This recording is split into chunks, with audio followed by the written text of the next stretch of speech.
কাফি, আমরা তো আমাদের দর্শক শ্রোতাদের আগামী সপ্তাহের কৃষি আবহাওয়া সম্পর্কে জানিয়ে আসলাম, তো চলো আমরা দেরি না করে আমাদের মূল আলোচনায় ফিরে আসি। হ্যাঁ, চলো তাহলে যাওয়া যাক। প্রিয় দর্শক শ্রোতা, এবার মূল আলোচনা।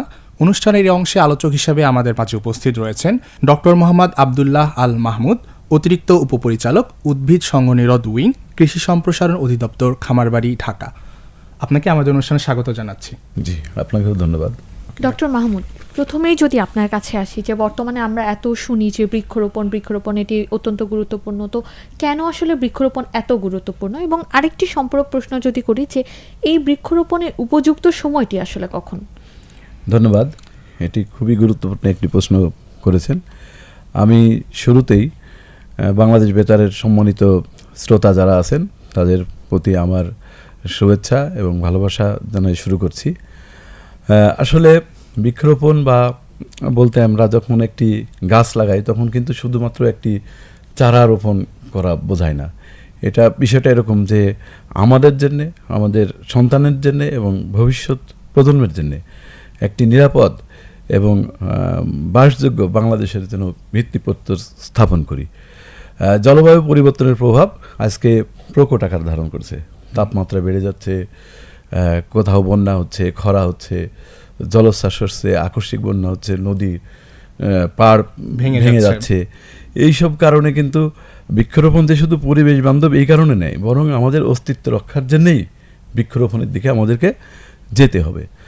বৃক্ষরোপণ খুবই গুরুত্বপূর্ণ, কারণ আমরা জানি যে আমরা যে অক্সিজেন, বৃক্ষ আমাদেরকে অক্সিজেন দেয় এবং মাঝবয়সী একটি গাছ থেকে প্রতিদিন মানে 3 জন মানুষের, একটা পূর্ণাঙ্গ বয়সে 3 জন মানুষের সমান অক্সিজেন কিন্তু সরবরাহ করা হয়। আবার আমাদের পরিবেশে যে কার্বন ডাইঅক্সাইড আমরা ছেড়ে দিই, এই কার্বন ডাইঅক্সাইড শোষণ করে থাকে। পাশাপাশি বৃক্ষ আমাদের পরিবেশকে শীতল রাখে, আমাদের যে মাটির ক্ষয় রোধ হওয়া এটাকে রক্ষা করে। আর এর পাশাপাশি বৃক্ষ থেকে আমরা যে ফল পাই এটা আমাদের পুষ্টি চাহিদা পূরণ করে। আর এর কাঠ এবং অন্যান্য অংশ আমরা বিক্রি করে কিন্তু আমরা অর্থনৈতিকভাবে সমৃদ্ধ হই। এক কথায় বলতে গেলে আমাদের পরিবেশগত দিক, অর্থনৈতিক দিক এবং স্বাস্থ্যকর দিক দিয়ে বৃক্ষ আমাদের জীবনের জন্য অপরিসীম লাগবে। আর আরেকটি কথা আপনি বলছেন যে এই বর্ষাকালের বা বৃক্ষরোপণের উপযুক্ত সময়, এটার বলবো যে বর্ষাকাল এখন যে সময়টা চলছে, যে আষাঢ় এবং শ্রাবণ বৃক্ষরোপণের উপযুক্ত সময়, অর্থাৎ জুন মাস থেকে শুরু করে আগস্ট মাস পর্যন্ত। কেননা এই সময়টা প্রকৃতিই যেন নতুন যে চারা রোপণ করা হয় তার দায়িত্ব নিজের কাঁধে তুলে নেয়। হ্যাঁ, প্রকৃতি একদম নতুন রূপে সাজে। একদম ঠিক বলেছেন। এই সময় পর্যাপ্ত বৃষ্টিপাত হয়, পানির কোনো অভাব থাকে না, মাটি নরম থাকে, শিকড়টা খুব চমৎকারভাবে বিস্তার লাভ করতে পারে। আবার আর্দ্রতাটাও বেশি থাকে, যা একটি বৃক্ষ লাগানোর পর মানে বেঁচে থাকার যে হারটা বাড়ানোর ক্ষেত্রে সাহায্য করে। অর্থাৎ পানির এই সময় কোনো ঘাটতি হয় না এবং বৃক্ষটার বেঁচে থাকার হারটা এই সময় বেশি। তাই এটাই আমার মনে হয় যে বৃক্ষরোপণের উপযুক্ত সময়। জি, আপনি যেমনটা বৃক্ষের প্রয়োজনীয়তা আবার আমাদের বৃক্ষরোপণের উপযুক্ত সময় এই বিষয়গুলো সম্পর্কে জানালেন। তো আমরা আসলে বৃক্ষরোপণের পরে সবার মাথায় একটা বিষয়, চিন্তার বিষয় থাকে যে গাছ লাগানোর পরে এটার পরিচর্যা কিভাবে করব। কারণ অনেক সময় দেখা যায় চারা গাছগুলো অনেক সময় যত্নের অভাবে মরে যায় বা অনেক সময় আসলে ভালো গ্রোথ হয় না। তো সেক্ষেত্রে আমরা গাছ লাগানোর ক্ষেত্রে কোন কোন বিষয় খেয়াল রাখবো, বা আমাদের যারা কৃষক ভাইরা বা যারা সবাই রয়েছে তারা আসলে কোন কোন বিষয়গুলো খেয়াল রাখবেন? ধন্যবাদ। আসলে আমি একটি কথা খুব পরিষ্কারভাবে বলতে চাই যে আমরা অনেকেই আছি যে বৃক্ষরোপণ অনেকে করার পর একটা ছবি তুলি বা সামাজিক মাধ্যমে ছড়াই দিই, কিন্তু এরপরে যে গাছটার কি পরিণতি হলো বা এর যে পরিচর্যার বিষয়টা কি আমরা অনেক সময় ভুলে যাই। এটা কিন্তু একদম করা যাবে না। বৃক্ষরোপণের সময় প্রথমেই আমি যদি বলি যে আমাকে একটা ভালো স্থান নির্বাচন করতে হবে, এমন একটা জায়গা নির্বাচন করব যেখানে উঁচু হবে, বন্যার কোনো পানি আসবে না এবং সূর্যের আলো পর্যাপ্ত পরিমাণে পড়বে। তারপরে বৃক্ষের জন্য যে আমি যে গর্ত তৈরি করব, এখানে অনেকেই একটা ভুল ধারণা আছে, মনে করি খুব ছোট গাছ, সামান্য একটু গর্ত করলেই হয়তো বা, কিন্তু এটা আসলে না। আমরা যেরকম বসবাসের জন্য আমাদের রুমটাকে অনেক বড় রাখি, কমফোর্টেবল রাখি, সেরকম অন্তত এটা 3 ফিট 3 ফিট বাই 3 ফিট দৈর্ঘ্যপ্রস্থ গভীরতা এইরকম গর্ত করে পর্যাপ্ত জৈব সার এবং অন্যান্য রাসায়নিক সার, যেটা ইউরিয়া বাদ দিয়ে আমি বলবো, দেওয়ার পর 10-15 দিন রাখার পর যদি আমি সেই বৃক্ষরোপণ করি, সে কিন্তু প্রথম থেকেই খুব ভালো একটা পরিবেশ পাবে পেয়ে যাবে। এবং এই বিষয়ের দিকে খেয়াল রাখতে হবে।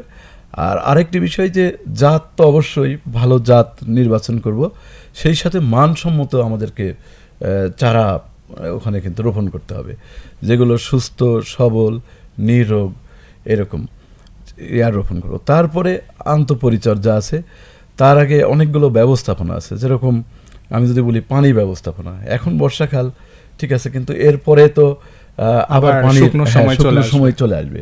ওই সময়টাতে আমাদের নিয়মিত সেচ দেওয়ার ব্যবস্থা থাকতে হবে।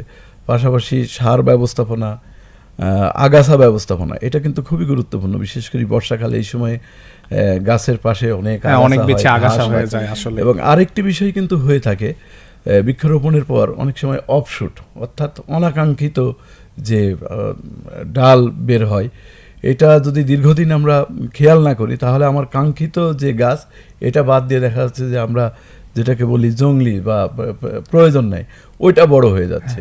এই বিষয়টা খেয়াল রাখতে হবে, ট্রেনিং করতে হবে, প্রনিং করতে হবে, গাছকে পরিষ্কার পরিচ্ছন্ন রাখতে হবে, অবাঞ্ছিত ডালপালাগুলো কেটে দিতে হবে এবং প্রচুর রৌদ্র লাগার ব্যবস্থা করতে হবে। বাড়ির আশেপাশে বয়রা, আমলকি, হরিতকি। আমি আমার আগের পয়েন্টে আরেকটা বিষয়ও উল্লেখ করতে চাই, ওটাকে রেখে, যে গাছ কিন্তু অনেক উপকারী পাখি, মৌমাছি এবং অন্যান্য জীবেরও আশ্রয়স্থল হিসেবে কাজ করে। এবার যদি আপনার কাছে আসি, যে বর্তমানে সরকার, বিশেষ করে মাননীয় প্রধানমন্ত্রী সারা দেশব্যাপী কিন্তু বৃক্ষরোপণের বেশ ভালো একটা প্রচারণা চলছে। তো বৃক্ষরোপণের কার্যক্রমকে আসলে জনগণের মাঝে ছড়িয়ে দিতে বর্তমান সরকার কি কি ধরনের পদক্ষেপ নিয়েছে বা কি কি ধরনের কার্যক্রম প্রচারণা চালাচ্ছে বলে আপনি মনে করছেন? ধন্যবাদ। গণপ্রজাতন্ত্রী বাংলাদেশ সরকার এবং মাননীয় প্রধানমন্ত্রী এই বৃক্ষরোপণ কার্যক্রমকে আমি মনে করি যে ত্বরান্বিত করার জন্য একটি যুগান্তকারী পদক্ষেপ উনি গ্রহণ করেছেন, যে 5 বছরে 25 কোটি বৃক্ষরোপণের পরিকল্পনা করেছেন এবং তারই ধারাবাহিকতায় কৃষি মন্ত্রণালয়ের অধীনস্থ 17টি সংস্থা এবং অন্যান্য মন্ত্রণালয়, সরকারি বেসরকারি প্রতিষ্ঠান প্রতি বছর 5 কোটি করে ফলজ, বনজ এবং ঔষধি গাছ লাগানোর জন্য পরিকল্পনা গ্রহণ করেছে এবং সেই পরিকল্পনা অনুযায়ী তারা কিন্তু কাজ শুরু করে দিয়েছে, বৃক্ষরোপণ কার্যক্রম শুরু হয়েছে। এর পাশাপাশি আপনারা জানেন যে প্রতি বছরের ন্যায় এই বছরও 18, 19 এবং 20 এই জুন মাসের 3 দিন ব্যাপী জাতীয় ফল মেলা 2026 ঢাকার কেআইবির চত্বরে অনুষ্ঠিত হয়েছে এবং গণপ্রজাতন্ত্রী বাংলাদেশ সরকারের মাননীয় কৃষিমন্ত্রী এটার উদ্বোধন করেছেন। আমি এখানে দেখেছিলাম যে পাহাড়ি একদম যে প্রত্যন্ত অঞ্চলগুলো থেকেও কিন্তু বিভিন্ন জাতের, মানে সচরাচর আমরা যেগুলো দেখি না, এই ধরনের পাহাড়ি ফলও কিন্তু পাহাড়ি এসেছিল। কর্নারও একটা ছিল।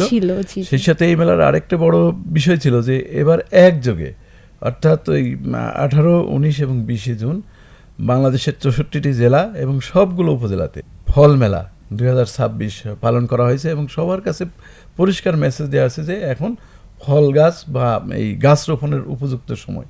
এবং বাংলাদেশ টেলিভিশন, জাতীয় পত্রিকা এবং বাংলাদেশ বেতারেও এই সংক্রান্ত প্রচার প্রচারণা এবং কার্যক্রম গ্রহণ করা হয়েছে। পাশাপাশি আরেকটি কথাও বলতে চাই যে জাতীয় বৃক্ষমেলা 2026 এটাও কিন্তু আগামী 9 জুলাই, আপনারা জানেন যে চীন মৈত্রী সম্মেলন কেন্দ্রের সন্নিকটে পুরাতন বাণিজ্য মেলার যে মাঠ আছে, এখানে 1 মাস ব্যাপী অনুষ্ঠিত হবে। এখানে বিভিন্ন প্রজাতির গাছ এবং গাছের চারা কলম কেনার সুযোগ থাকবে। এটাও আমি মনে করি যে বৃক্ষরোপণের ক্ষেত্রে একটি বড় প্রচার। এই বৃক্ষরোপণে আপনার কি মনে হয় তরুণ সমাজের ভূমিকাটা কিরকম? আমি বলবো যে আমাদের যে প্রচলিত কৃষি, বর্তমান কৃষি কিন্তু ওই রকম না। বর্তমান কৃষিটা হচ্ছে আধুনিক প্রযুক্তি নির্ভর। এখানে ড্রোনের ব্যবহার, রিমোট সেন্সিং, আর্টিফিশিয়াল ইন্টেলিজেন্স, মানুষ কিন্তু ধীরে ধীরে বিষয়গুলো কিন্তু সাথে মানিয়েও নিচ্ছে। প্রযুক্তি, আমি যদি বলি প্রযুক্তিটা আসলে আসেই মনে হয় তরুণদের হাত ধরে, মানে একটা। তারপরে মোবাইল অ্যাপ আছে, তারপরে হচ্ছে মেট্রোলজিক্যাল ডিপার্টমেন্ট থেকে যে আবহাওয়া ফরকাস্ট আছে, এই তথ্যগুলো কিন্তু তরুণরা সমৃদ্ধ। তো তরুণরা আমি মনে করি নেতৃত্বের অধিকারী। তারা যে শিক্ষা প্রতিষ্ঠানে পড়াশোনা করেন, পাশাপাশি তাদের যে নিজস্ব এলাকা আছে, তাদের একটা গ্রহণযোগ্যতা আছে, বিভিন্ন সামাজিক প্রতিষ্ঠানের সাথে তারা জড়িত, ক্লাবের কার্যক্রমের সাথে জড়িত।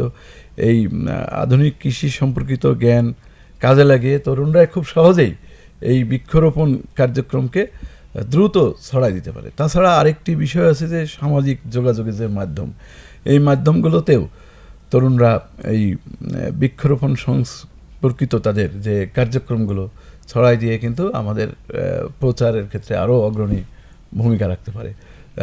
তরুণরা উদ্যমী, আমার মনে হয় যে এভাবেই মানে আমরা আমাদের তরুণ সমাজ যারা আছে তাদেরকে ব্যবহার করে, তাদের হাত ধরে আমরা আমাদের এই বৃক্ষরোপণ কার্যক্রমকে আরও সামনের দিকে নিয়ে যেতে পারি। জি, আপনাকে ধন্যবাদ। আমরা আশা করছি যে আমাদের দর্শক শ্রোতা যারা রয়েছেন তারা অবশ্যই আজকের অনুষ্ঠান দেখে অনেক বেশি অনুপ্রাণিত হবেন। যেহেতু বর্ষাকাল চলছে, তো আমি আশা করি যে সকলেই বৃক্ষরোপণের প্রতি আগ্রহ প্রকাশ করবেন। আপনাকে আবারও ধন্যবাদ আমাদেরকে সময় দেওয়ার জন্য। জি, আপনাদেরকেও ধন্যবাদ। সেই সাথে বাংলাদেশ বেতারের যারা দর্শক শ্রোতা মণ্ডলী আমার কথা শুনছেন তাদেরকেও আবারও ধন্যবাদ।